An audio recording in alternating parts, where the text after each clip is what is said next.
శాఖ మంత్రులు తుమ్మల నాగేశ్వరరావు గారితో నేను స్వయంగా ఇక్కడ నుంచి రైతాంగం ఎదుర్కొంటున్న సమస్యల గురించి మార్కెట్ కమిటీ చైర్మన్ వర్షం రెడ్డి గారు ఫోన్ చేసి మన దగ్గర మొక్కజొన్న కొనుగోలు కేంద్రం ఏర్పాటు చేయాలని కోరడం జరిగింది. వెంటనే నేను మంత్రి గారికి ఫోన్ చేసి అడగడం జరిగింది. తను అబుదాబిలో ఉన్నాడు, విదేశాల్లో ఉన్నాడు, అయినా సరే వెంటనే ఆదేశాలు ఇస్తానని చెప్పి అధికారులకు ఆదేశాలు ఇచ్చాకనే నాకు మళ్ళీ ఫోన్ వచ్చింది.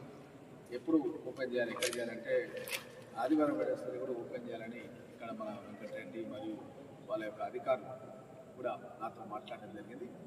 సో రైతుల గురించి మొక్కజొన్న కొనుగోలు కేంద్రం మన ఊడూరు మండలంలో పిఎస్సి ద్వారా అదేవిధంగా నిన్ననే మా శ్రీనివాసరెడ్డి ఆత్మహత్య చేసి స్టార్ట్ చేయడం జరిగింది.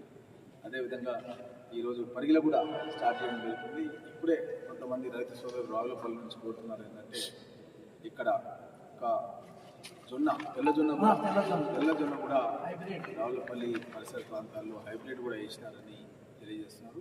దాన్ని కూడా సంబంధిత అధికారులతో మాట్లాడి అది కూడా తప్పకుండా కొనుగోలు కేంద్రం స్టార్ట్ చేయడానికి ప్రయత్నం చేస్తామన్న విషయాన్ని తెలియజేస్తూ, అదేవిధంగా ముఖ్యంగా గౌరవ ముఖ్యమంత్రి రేవంత్ రెడ్డి గారు ఒక ఎకరానికి ఆల్రెడీ డబ్బులు వేయడం జరిగింది. ఆ ఒక ఎకరం నుంచి 5 ఎకరాల వరకు భూపాల్పల్లిలో 20వ తారీఖు అంటే రేపు జరుగుతున్నటువంటి ఏదైతే బహిరంగ సభ ఉందో అక్కడ 45 లక్షల మంది రైతులకు 5,653 కోట్లు 5,653 కోట్ల రూపాయలు రైతు భరోసాకు సంబంధించినటువంటి నిధులు రేపు జమ చేయడం జరుగుతున్న విషయాన్ని కూడా మన రైతాంగానికి అంతా కూడా చాలా సంతోషంగా తెలియజేస్తున్నాను.